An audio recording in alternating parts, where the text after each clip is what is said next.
Okay, then we can start now. Is the screen visible to you?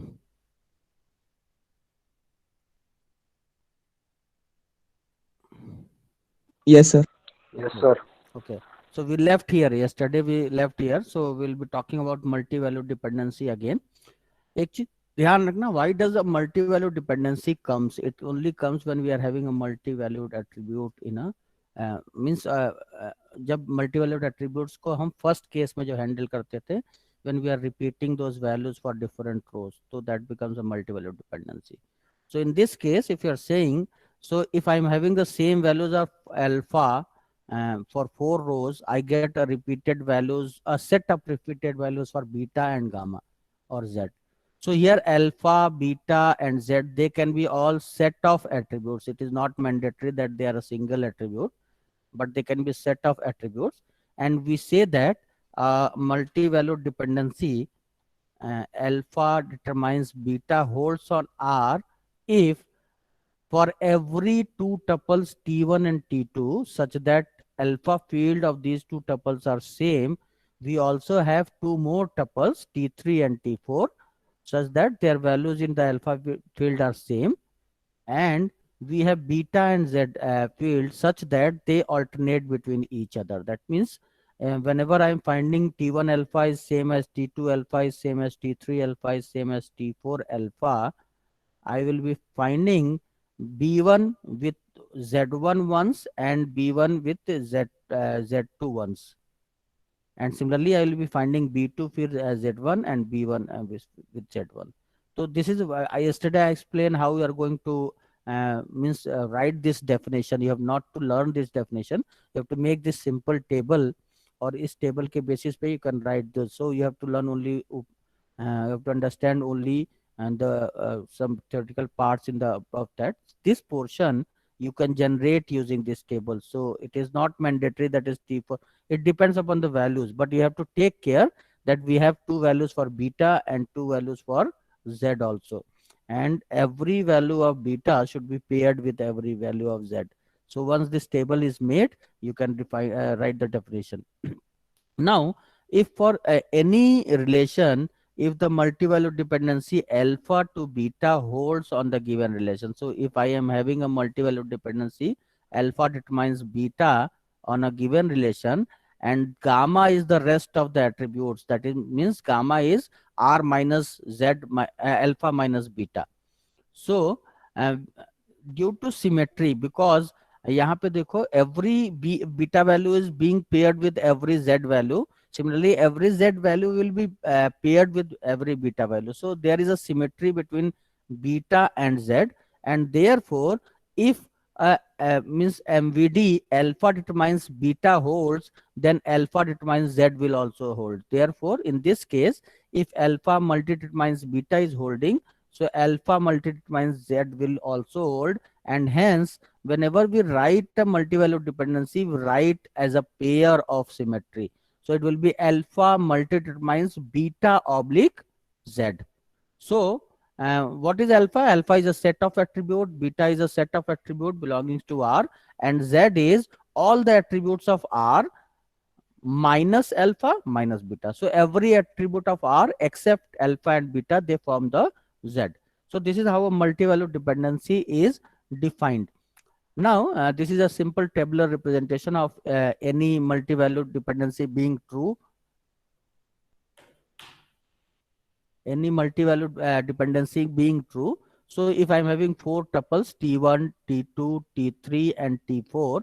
So if you see here, alpha is a set of attribute having values A1 to AI.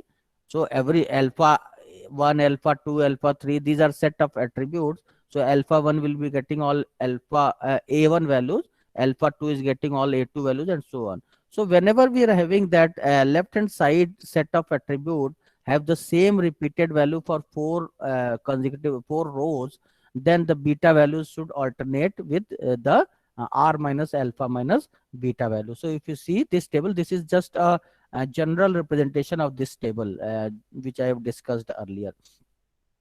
So this is what a multi-valued dependency is. Now any MVD, it can be a trivial multi-valued dependency or a non-trivial multi-value dependence. So any MVD is said to be trivial. One thing more I would like to respond, or I have to like to mention to you, is that suppose in any relation I am having a FD, functional dependency, alpha determines beta, then automatically you can say the corresponding multi-value dependency, that is alpha multi determines beta, will always hold. Because since this dependency is holding, that means every time alpha is being repeated, beta will repeat. So beta will have always a single value, and therefore the rest of attribute will have all the combination of this. And therefore whenever there is a FD in a given set of functional dependency which is alpha to beta, so for every FD you can write that the MVD holds there, though that MVD is not very effective, because MVDs should alternate with the values.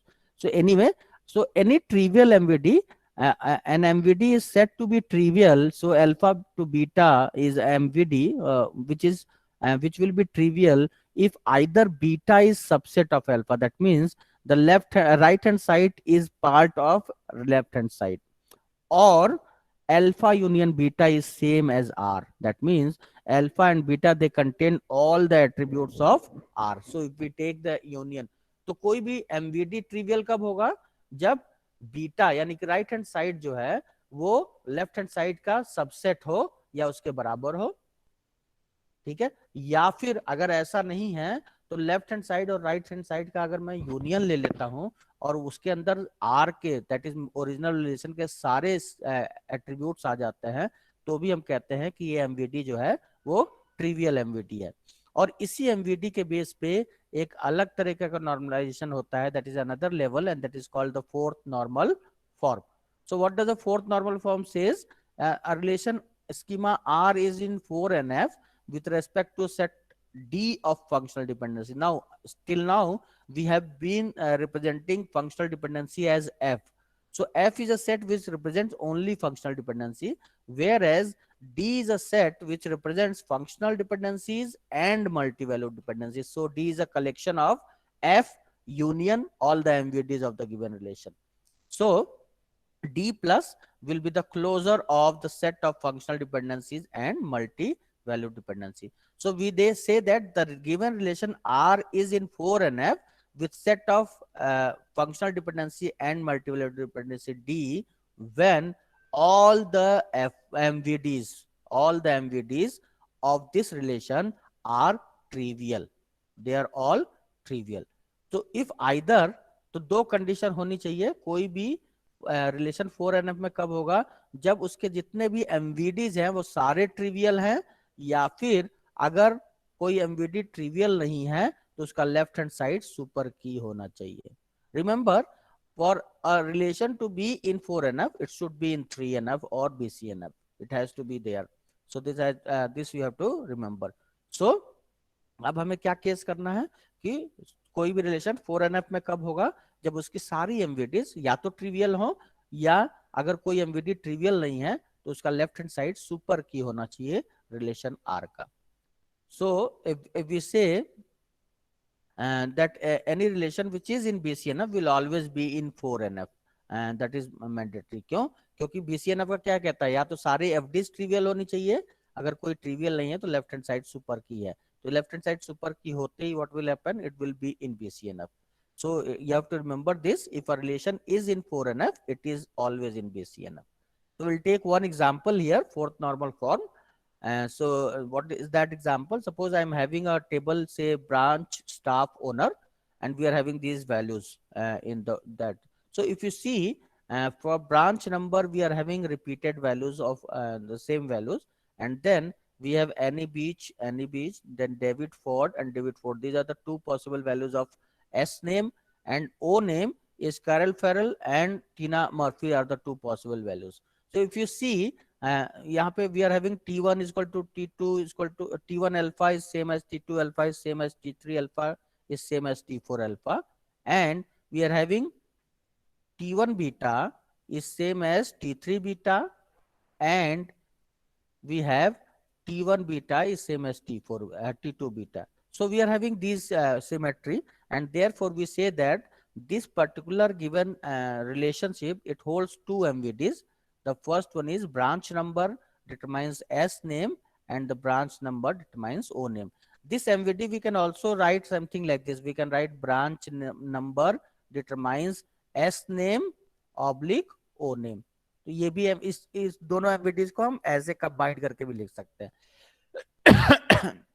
So this relation has two MVD, branch number S name and branch number O name. So we have to decide whether the given relation is in 4NF or not. So if you see ये वाली MVD जो है branch number determines S name, here it is not a trivial MVD because S name is not part of branch name. Neither branch number is a primary key, ये भी नहीं है.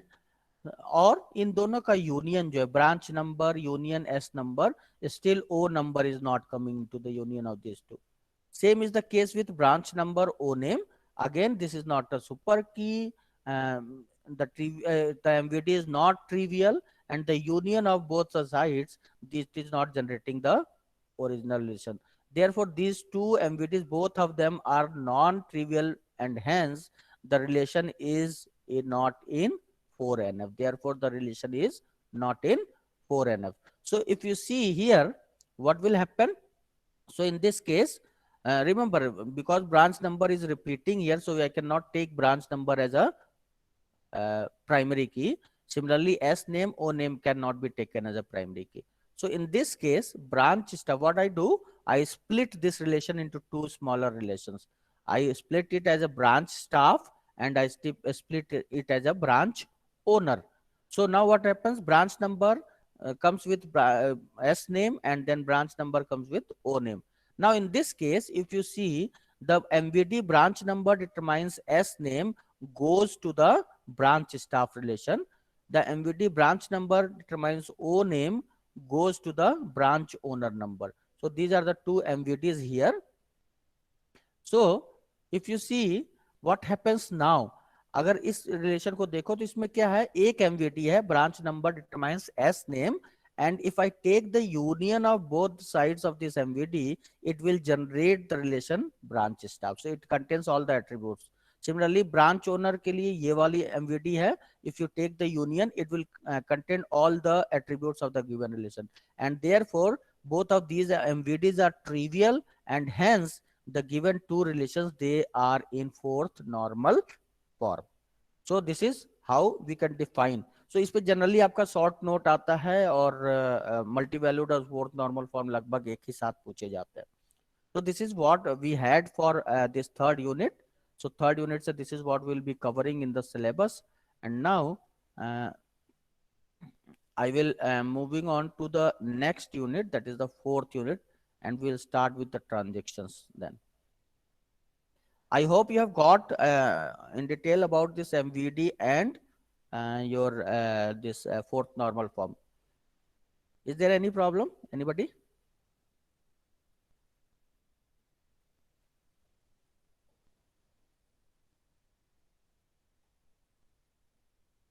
Okay, then we'll start. So are you people all attending the classes, or you are just you're not attending it?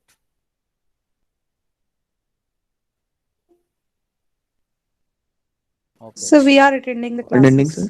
Yeah. Okay. So we'll start with the fourth unit, and that is very important unit again. DBMS, all the units, they are very important. Lekin the third unit that contains a lot of numericals, and they are all conceptual units. ये थोड़ा सा theoretical type का लगेगा, लेकिन है नहीं theoretical. It is very conceptual in the fourth unit as well. So in this unit, we'll be talking about transactions, the concepts related to transaction, the states of transaction, concurrent execution of transactions, and then serializability, recoverability, implementation of isolation. These are all the things we'll be discussing in this transaction. So this unit basically deals with, so can anybody define what is a transaction?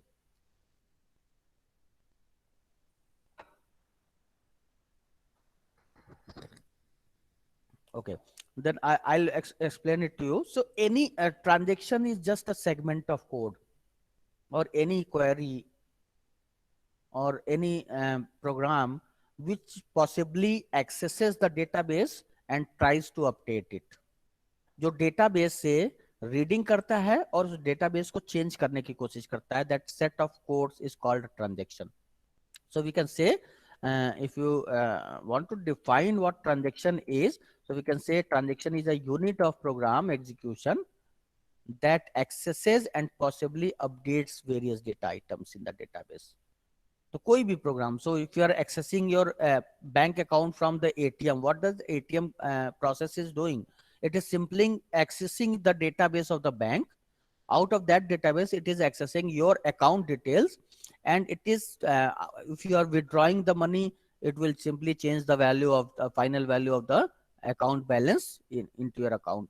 If you are simply taking the say balance inquiry, it will show the balance, it is not going to update it. So every time, so any unit of program which can read information from the database and which can also, or which possibly updates the data items in the database, is called a transaction. For example, this is a transaction which represents a transfer of some value from account A to account B. So if you see here, what will happen? Suppose I want to transfer a dollar of 50 rupee, $50 from account A to account B. So what will I do? I will first read the balance of A. Then what I will do? I will subtract $50 from A and then finally write the value. What will happen? This will update in the database. तो this will update the database. Database के अंदर ए की value change हो जाएगी. अब क्या होगी? अगर इनिशियली ए की वैल्यू 100 थी, तो here it becomes 100, sorry 50. Now it becomes 50 here. Okay, then what will it do? It will again read the B value and then it will add 50 here. So if it is a 200 here, तो अगर B की valence जो है 200 था, तो now it becomes 250 here. So it becomes 250 years. So it will add value to B and then finally it will write the value to permanent database. So what will it do? It will enter 250 for B and 50 for A. Now, the main issues to deal with transaction concepts or transaction is that what happens if the transaction fails in between. And the second thing is what happens when there are number of transactions taking or executing at the same time. So these are the two main issues which every transaction needs to handle. Because today's environment is a multi-user, multi-system, multitasking, everything is multi. So even your bank account, database allows thousands of users to access their accounts simultaneously from different ATMs. तो दो चीजें हैं इसमें जो address करने लायक है. First thing is how we are going to coordinate between transactions which are executing parallelly, and then what if any executing transaction terminates or fails in between the system. जो system crash हो जाए या किसी वजह से अगर वो system में fail हो जाता है तो what will happen? So in this case agar suppose what happens, if you see here, so what happens,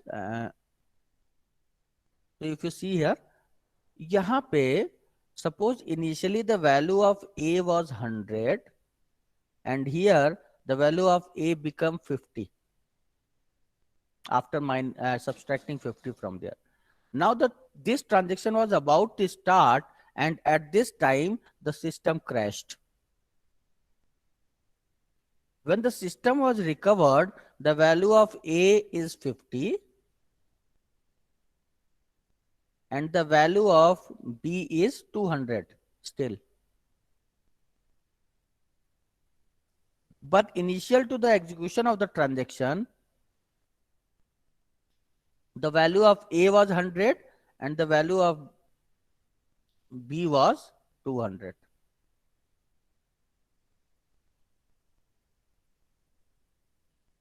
Now every system or every banking system has a predefined constraint that sum of all the accounts values should match to the total balance of the bank. So what will happen initially, if A was having 100 and B was having 200, so sum of A plus B is 300. So after the execution of this transaction, the sum should be again 200, because we are not withdrawing any money. We are simply transferring the amount from one account to another. But after the failure, when the system was recovered, the value of A was 50 and the value of B was 200. So what happens? Now it is only 250. So where has this 50 gone? So this is not acceptable in any database. And this is what is called consistency of a database. A database will be consistent after a transaction execution if both the states, the state of the database before execution of the transaction and the state of the database after execution of a transaction, they should agree with the constraint. तो अगर मैंने पैसे transfer किए हैं तो obviously दोनों का सम transaction से पहले और ट्रांजैक्शन के बाद सेम होना चाहिए. अगर मैंने विड्रॉ किए हैं तो क्या होना चाहिए? दोनों का सम ट्रांजैक्शन से पहले plus must be equal to the sum of the accounts after the transaction plus the withdrawal amount. तो ये constant है. So I cannot allow any transaction to fail in between and still the database has been updated partially. So every transaction should be requiring some constant that we'll be discussing later on. I think it will come. Yeah, obviously. So that will be discussing here. So if you see, first thing what I need to do is I need to ensure that if a transaction has started its execution, then we should ensure that the transaction completes its execution totally. Otherwise, if it fails in between, it should be rolled back. Rolled back means any changes made by the transaction should not be reflected in the permanent database. It should be undone. And this requirement is called atomicity requirement. That means the nature of transaction execution should be atomic. या तो वो पूरी तरह से execute होगा या फिर एकदम उसका इफेक्ट नहीं आएगा डेटाबेस के अंदर, कोई पार्शियल एग्जीक्यूशन नहीं होना चाहिए. Then the second is the transaction should create a durable effect. That means once the transaction has successfully executed, successfully means it has completed all its steps successfully, then whatever changes it has made, it should be permanent in the database. It cannot be changed automatically. वो तब तक change ना हो जब तक हम फिर से उसको डेलिबरेटली चेंज ना करें. दैट मीन्स अगर मैंने अपने अकाउंट से पैसे विड्रॉ किए तो जो नया बैलेंस है वो तब तक मेंटेन रहना चाहिए जब तक मैं उसमें अकाउंट में अपने नए पैसे डालूं कुछ एक्स्ट्रा या फिर उसमें से और विड्रॉ करूं, तभी चेंज. अपने आप चेंज नहीं होना चाहिए. So this is what durability requirement is. Then the second is consistency requirement. That means it simply states that what is the state of a database. Transaction से पहले डेटाबेस के स्टेट का मतलब उसके सारे डेटा आइटम्स की values क्या है. और सिमिलरली जो एवरी ट्रांजेक्शन, हर एक ट्रांजेक्शन के एग्जीक्यूशन के टाइम पे डेटाबेस का एक स्टेट होगा जो एग्जीक्यूशन से पहले होगा और एक स्टेट होगा जो एग्जीक्यूशन के बाद होगा. तो कंसिस्टेंसी रिक्वायरमेंट क्या कहता है? कंसिस्टेंसी रिक्वायरमेंट ये कहता है कि every transaction should lead the database into a consistent state. अगर उसका ट्रांजेक्शन का एग्जीक्यूशन होता है तो उसके एग्जीक्यूशन से पहले का स्टेट और बाद का state, they should agree to each other, they must be consistent in this. So these are the details. You can read it out. If you are having any problem, we can discuss it. Then the next one is isolation requirement. Now first two requirements, and the consistency and the consistency, atomicity and durability, they address the first problem, that is what happens if a system fails while the transaction is executing. Now isolation requirement, it is in case when we are having multiple transactions running at the same time. So what does isolation says? If we are having n number of transactions executing at the same time, every transaction it must appear to every transaction that it is only executing separately. पहले transaction को ये नहीं पता होना चाहिए कि उसके साथ T2 भी एग्जिक्यूट, मतलब T2 ऐसा कोई हरकत ना करे जिससे T1 को लगे कि somebody else is also executing. So this is what isolation is. So whenever a transaction is executing, it should be appearing that it is executing isolates in isolation, not together. Rather we are doing that, we are executing multiple transaction, लेकिन appearance ऐसा ना होना चाहिए. ठीक है. So every transaction has to satisfy four properties to for ensuring a consistent database. तो किसी database में अगर मुझे transaction चलाना है, so I have to ensure that all the transactions they satisfy these four conditions. इसमें से किसी के साथ हम compromise नहीं कर सकते. So every transaction should be atomic in nature. That means if the transaction has started to execute, so it should execute completely, or if it fails in between, then all the changes made by the transaction should be undone. It should be restored. पुराने उस पे rolled back होना चाहिए.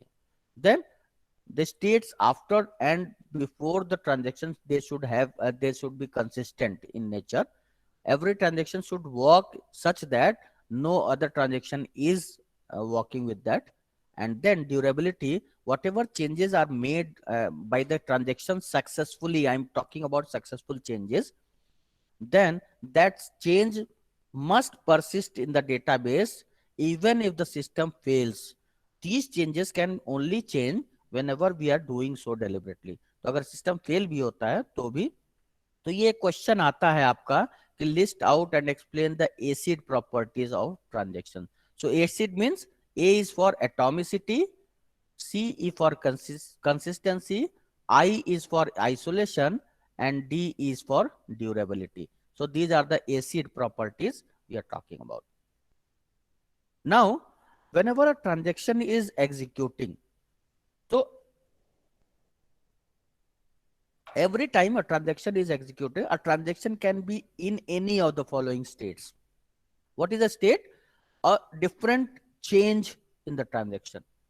So a transaction can be at a time, it can be in any one of the following states, any one of the 5 states. कभी भी simultaneously एक से ज्यादा स्टेट में नहीं रह सकता. The first state is active state. That is when the transaction starts its execution. ठीक है ना.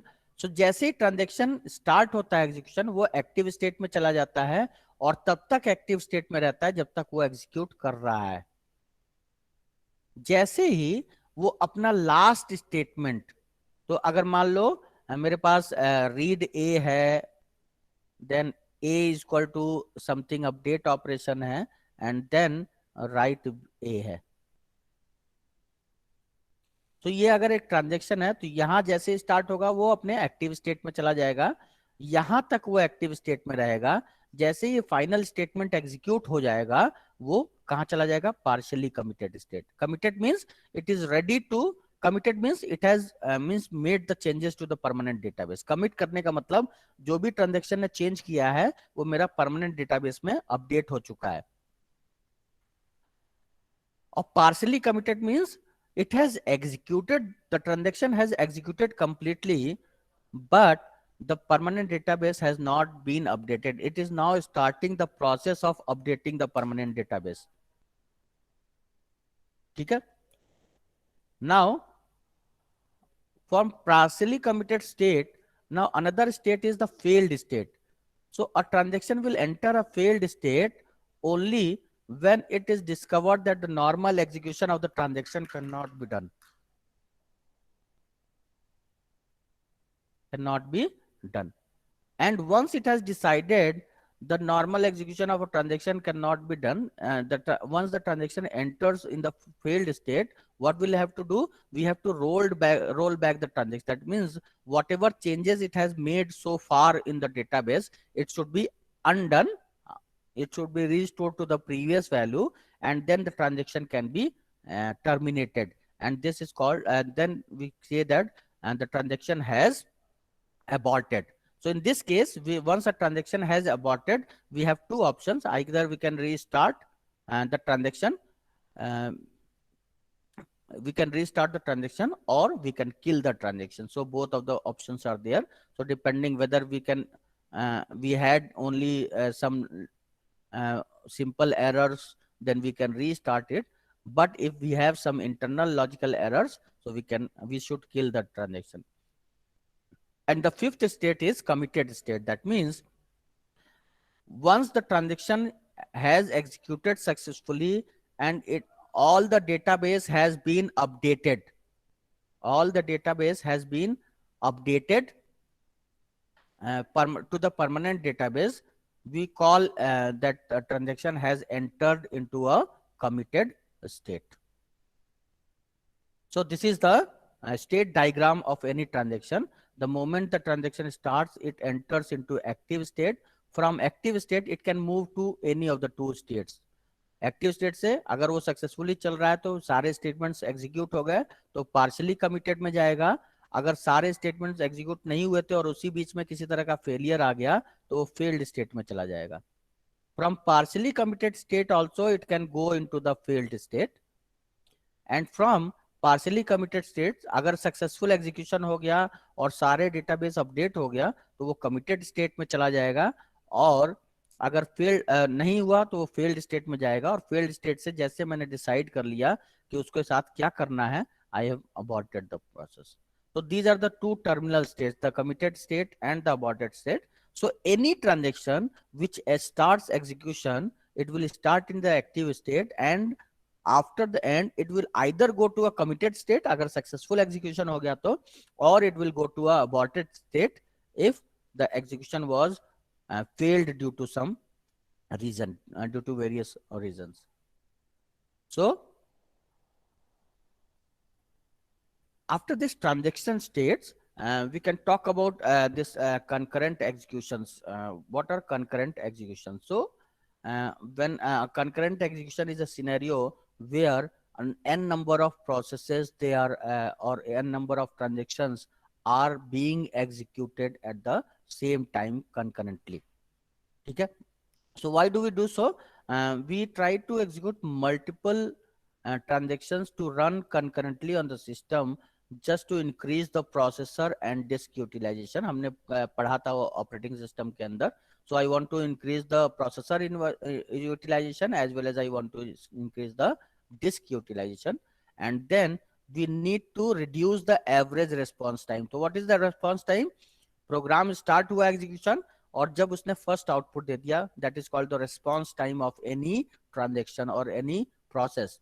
So when suppose I am trying to execute first transaction, then second transaction, then third transaction, तो हर एक process का जो delay होते जाएंगे उनका रिस्पॉन्स टाइम बढ़ता चला जाएगा सबमिशन से लेकर के. सो अगर मैं इनको कंकरेंटली अलाउ कर दूं तो लगभग सारे प्रोसेस जल्दी अपना रिस्पॉन्स दे देंगे and therefore the average response time will be reduced. And then another important aspect with this concurrent execution is we need to mention some concurrency control scheme, because अगर कोई से रजिस्टर रखा हुआ है और आप लोग 60 स्टूडेंट्स हो, मैं अलाउ कर दो, या 50 स्टूडेंट्स हो मैं अलाउ कर दो कि सब लोग एक साथ पढ़ लो, what will happen? That register will be damaged. Same is the case here. If there is a database, दरवाजा बंद कर दो. So if there is a database and there are n number of transactions executing at the same time, so what we should ensure कि there is a data item say A और इसको transaction T1 भी access कर रहा है और T2 भी access कर रहा है और दोनों क्या कर रहे हैं, read write कर रहे हैं इसके ऊपर. So what will happen? I cannot be sure कि हमारी final A की value क्या आएगी. ठीक है. So we need to develop a mechanism which can allow concurrent execution, but it must also ensure the consistency of the database कि हमारा data item कभी कंसिस्टेंट रहे. ये concurrency control हम 5th unit में पढ़ेंगे. When we'll be talking about 5th unit, we'll be talking about concurrency control. Then obviously we suppose we are running n number of transactions simultaneously concurrently. तो क्या होता है, आप अपने डिपार्टमेंट में देख लो, there are three sections of IT department, that is second year, third year and fourth year. All of them are having classes daily and they have the classes concurrently at the same time. Every student is having a class and there are teachers who are taking the class. Now I cannot just say कि सब लोग आ जाओ और पढ़ना शुरू कर दो. I cannot. What we do, we prepare a schedule of timetable. That means we need to let every student know that on Monday first lecture will be this for second year, this lecture will be for third year, and this lecture will be for fourth year. So we prepare a time schedule so that every student is aware that which time slot, which day, what subject is going to be taken as a class. Similarly, if there are n number of transactions which are executing concurrently, so I cannot allow any transaction to execute at its own. What I need to do is I need to develop a schedule of execution of the transactions and their statements. So I can allow some statement of first transaction, then some statement of second transaction, then some statement of again first transaction, and so on. So what we have to do? I have to arrange the statements of all the participation transactions in a chronological order. Chronological order means with respect to time. First ये वाला इस transaction का ये statement चलेगा, second number पे इस वाले transaction का. सो फर्स्ट पे T1 का फर्स्ट स्टेटमेंट चलेगा, सेकंड पे T2 का थर्ड स्टेटमेंट चलेगा, and so on. So this chronological ordering of instructions of different transactions is called a schedule. It is called a schedule. लेकिन इस schedule के साथ हमें कुछ constraints लगाने हैं. कोई भी schedule हम ऐसे नहीं बना सकते. कोई भी schedule हम ऐसे नहीं बना सकते. We have some fixed set of rules which has to be obeyed when we are trying to make schedules. The first thing is that the schedule of for a set of transaction must consist of all the instructions of those transactions. So if I'm talking about scheduling two transactions T1 and T2, then I should ensure that the schedule contains all the instructions of these two transactions only, T1 and T2. No other instruction from any other transaction should be involved. Neither any of these transactions should be missed. इनके कोई instruction miss नहीं होने चाहिए और कोई बाहर का instruction नहीं आना चाहिए. The first condition is that. The second condition is we must preserve the order in which instructions appear in each individual transaction. So if I'm having say transaction T1 और इसके अंदर स्टेटमेंट नंबर 1 है, 2 है और 3 है, इसी sequence में चल रहा है. ट्रांजेक्शन नंबर T2 है, इसके अंदर A है, B है और C है. ठीक है ना. तो हम ऐसा तो कर सकते हैं कि 1 then A then B then 2 then C and then 3. ये एग्जीक्यूशन, ये एक शेड्यूल बन गया. इसमें देखो T1 के सारे स्टेटमेंट हैं और T2 के सारे स्टेटमेंट हैं. लेकिन इसमें हमें दूसरी पॉइंट जो ध्यान रखनी होगी वो ये ध्यान रखना होगा कि एक ट्रांजेक्शन के जितने भी इंस्ट्रक्शन हैं उनकी रेस्पेक्टिव ऑर्डर जो है वो मेंटेन्ड होना चाहिए. तो यहां देखो 1 2 से पहले आ रहा है और 2 3 से पहले आ रहा है. यहाँ भी 1 जो है वो 2 से पहले आ रहा है और 2 3 से पहले आ रहा है. यहाँ A जो है B से पहले आ रहा है और B C से पहले आ रहा है. यहाँ भी ऐसे ही हो रहा है. ठीक है ना.